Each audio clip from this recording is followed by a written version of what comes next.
आज हम BSc nursing second year के एमएसएन सब्जेक्ट के मोस्ट इम्पॉर्टेंट टॉपिक पे डील करेंगे, स्टमक हार्ट डिसीज़।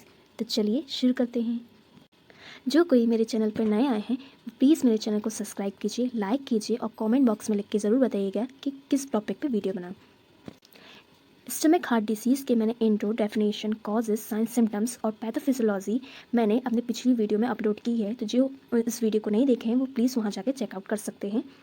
अब हम इस वीडियो में इसके diagnostic evaluation, surgery, medical management और नर्सिंग मैनेजमेंट पढ़ेंगे।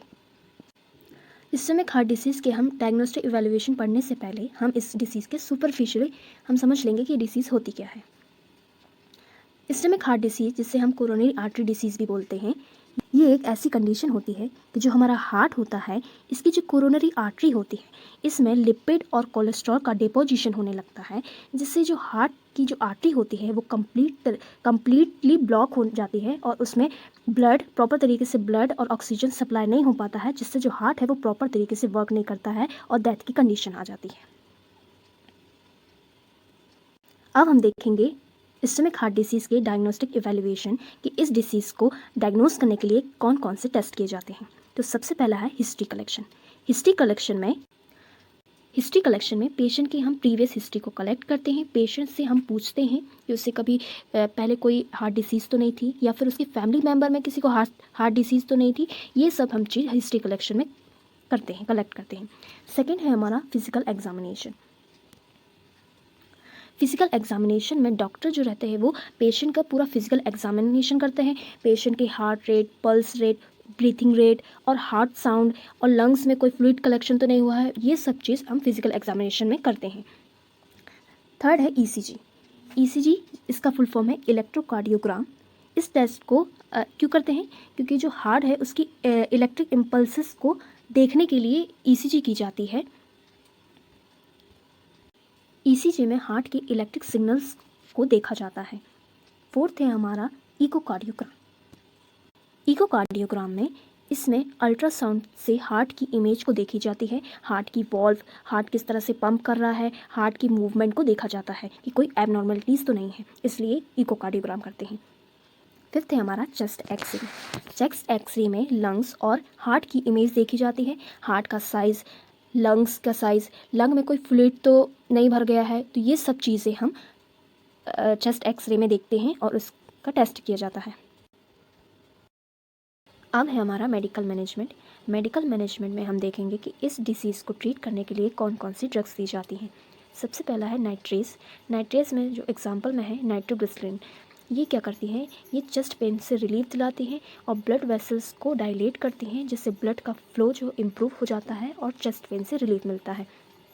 सेकेंड है बीटा ब्लॉकर।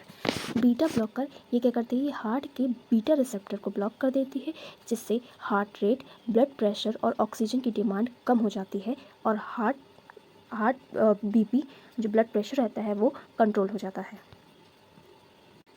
बीटा ब्लॉकर के एग्जाम्पल है मेटोप्रोलोल। जो थर्ड है वो कैल्शियम चैनल ब्लॉकर है। कैल्शियम चैनल ब्लॉकर इसका जो एग्जाम्पल है वो एम्लोडिपिन है। एम्लोडिपिन ये क्या करते हैं? ये कैल्शियम के फ्लो को ब्लॉक करती हैं हार्ट और ब्लड वेसल्स में। इसमें मसल रिलैक्स हो जाती है और बीपी और हार्ट वर्क दोनों कम हो जाता है और ब्लड प्रेशर को भी कंट्रोल करता है। फोर्थ है हमारा anti platelets agent. Anti platelets agent example है एस्पिरिन। एंटी प्लेटलेट्स क्या करती हैं?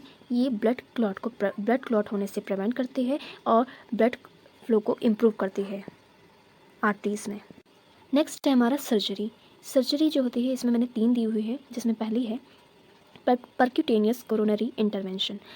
ये क्या करती है? इस सर्जरी में क्या होता है कि जो हार्ट की आर्टरी होती है उसमें कैथेटर इंसर्ट किया जाता है, हार्ट तक आर्टरी तक कैथेटर इंसर्ट किया जाता है और उसे फुलाया जाता है जहाँ कोरोनरी आर्टरी ब्लॉकेज होती है। कैथेटर को आर्टरी तक पहुँचाया जाता है और पहुँचाने के बाद वहाँ पर बलून फुलाया जाता है जहाँ पर ब्लॉकेज होती है आर्टरी, वहाँ पर, ताकि वो जगह खुल सके और इजी ब्लड फ्लो हो सके। और वहाँ पर एक स्टेंट प्लेस कर दिया जाता है ताकि दोबारा जो आर्टरी है वो ब्लॉक ना हो। आपको इमेज में दिखाई दे रहा है, आई होप कि ईजी समझ में आए इमेज से। नेक्स्ट सर्जरी है कोरोनरी आर्टरी बाईपास ग्राफ्टिंग, जिसे CABG भी कहते हैं। ये कॉमनली यूज़ होने वाली जो सर्जरी है वो होती है इस सर्जरी को कब करते हैं? जब जो हार्ट में मल्टीपल ऑब्स्ट्रक्शन हो जाता है, मतलब एक से ज़्यादा आर्टरी ब्लॉक हो जाती है, तब इस सर्जरी को की जाती है। इस सर्जरी में जो हार्ट की आर्टरी है, इस सर्जरी में क्या करते हैं, पेशेंट की लेग्स से हेल्दी वेसल्स को ली जाती है और हार्ट की ब्लॉक वाली आर्टरी के आगे और पीछे जोड़ दी जाती है। ये देखिए इमेज में दिखाई दे रही है, ये हेल्दी आर्टरी है, ये हार्ट की आर्टरी में आगे से और पीछे से जोड़ देते हैं, जिससे जो ब्लड है वो ईजिली यहाँ से फ्लो होने लगता है और हार्ट अपना वर्क करने लगता है। ये देखिए इस सर्जरी के पहले, ये सर्जरी के पहले और ये सर्जरी के बाद इस तरह से दिखता है। थर्ड है हमारा एथेरेक्टोमी। एथेरेक्टोमी जिसे लेज़र एंजियोप्लास्टी भी कहते हैं। इसमें क्या होता है, इसमें जो आर्टरी होती है उसमें कैथेटर इंसर्ट किया जाता है और उस कैथेटर में एक ब्लेड लगी होती है, जिससे क्या होता है कि जो आर्टरी में लिपिड और कोलेस्ट्रॉल का डिपोजिशन होता है उसको रिमूव किया जाता है, जिसे प्लेग कहते हैं। वो लेज़र की मदद से उसे रिमूव किया जाता है, जिससे क्या होता है, ब्लड ईजिली फ्लो होने लगता है और वो आर्टरी ओपन हो जाती है। नेक्स्ट हमारा नर्सिंग मैनेजमेंट। नर्स को क्या मैनेजमेंट करना चाहिए? सबसे पहला है assess the general condition of patient की जनरल कंडीशन को असेस करना चाहिए। सेकंड है check vital sign regularly.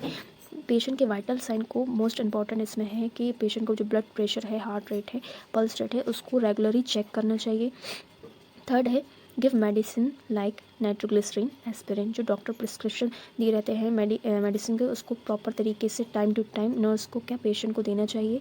Fourth है प्रोवाइड कंफर्टेबल पोजीशन, पेशेंट के कंफर्ट के हिसाब से उसको पेशेंट को पोजीशन देनी चाहिए। फिफ्थ है educate patient, avoid fatty diet, smoking.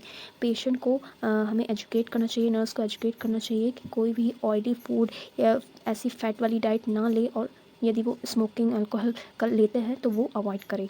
Sixth है प्रोवाइड साइकोलॉजिकल सपोर्ट, पेशेंट यदि एंजाइटी हो रही है उसे तो उसको साइकोलॉजिकल सपोर्ट प्रोवाइड करना चाहिए, पेशेंट को एजुकेट करना चाहिए नर्स को। हमारा टॉपिक यहीं पर ख़त्म होता है। आपको यदि मेरी वीडियो पसंद आई है तो प्लीज़ मेरी वीडियो को लाइक कीजिए, सब्सक्राइब कीजिए और कमेंट बॉक्स में लिख के बताइएगा कि किस टॉपिक में वीडियो बनाऊँ। Thank you to watching my video.